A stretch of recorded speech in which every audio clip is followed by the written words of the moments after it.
আসসালামু আলাইকুম আপুরা, কেমন আছো সবাই? আলহামদুলিল্লাহ ভালো আছি আমি। আজকে আমার আপুদেরকে দেখাবো জামা থেকে মহড়ার মাপ কিভাবে নেবে। তো আজকে আরেকটা পার্ট, যারা সিরিয়ালে ক্লাসগুলো করছো তাদেরকে বলবো অসংখ্য ধন্যবাদ। যারা সিরিয়ালে দেখো নাই অন্যান্য পার্টগুলোর মাপ কিভাবে নিতে হয় তাদেরকে বলবো একটু আগের ক্লাসগুলো দেখে আসো। সবগুলো ক্লাস আমার পেজে সেভ আছে, এই পেজেই সেভ আছে। তো দেখো, মহড়া, হ্যাঁ গতকালকে গলা দেখাইছি, আজকে মহড়া দেখাবো। মহড়া এই যে অংশটা, হাতার এই অংশটা, এটাই হচ্ছে মহড়া। তো জামা থেকে একটা পদ্ধতিতেই নেওয়া যায়, আর তেমন কোনো বিশেষ পদ্ধতিও নাই।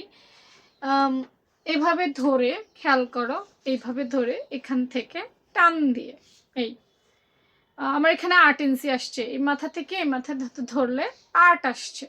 তার মানে এই জামার মহড়া টোটাল 8, মানে টোটাল বের করা সম্ভব, এছাড়া আদার্স কোনো কিছুই বের করা সম্ভব না। কারণ এটা কাটা হয়ে গেছে, এটা সেলাই হয়ে গেছে, এটা সেটিং করা হয়ে গেছে।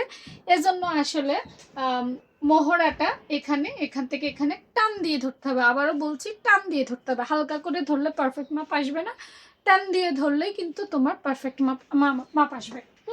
তো আমি নিচ থেকেও আর একটু দেখিয়ে দিই ক্লিয়ার করে, যাতে তোমরা ভালো করে বুঝতে পারো। এই যে এই, হ্যাঁ, এই এখান থেকে ধরে এই 8 ইঞ্চি আসছে একদম বরাবর। তো জামা থেকে এভাবেই নেওয়ার পদ্ধতি। তবে আমি বলবো জামা থেকে অ্যাকুরেট নেওয়া সম্ভব না। জামা থেকে মহড়া নিলে মহড়া ঠিকঠাক মাপ আসে না, একটু ভুল হয়, ঠিক আছে? তো এটার জন্য বেসিক নিয়ম থেকে শেখা সবচাইতে ভালো। যারা বেসিক নিয়ম পারো তাদের জন্য তো সহজ, আসলে কি বলবো আর। সেলাইটা যেমন একটা বিষয়, বেসিক থেকেই তোমার বেশি জিনিসটা আইডিয়া নিতে হয়।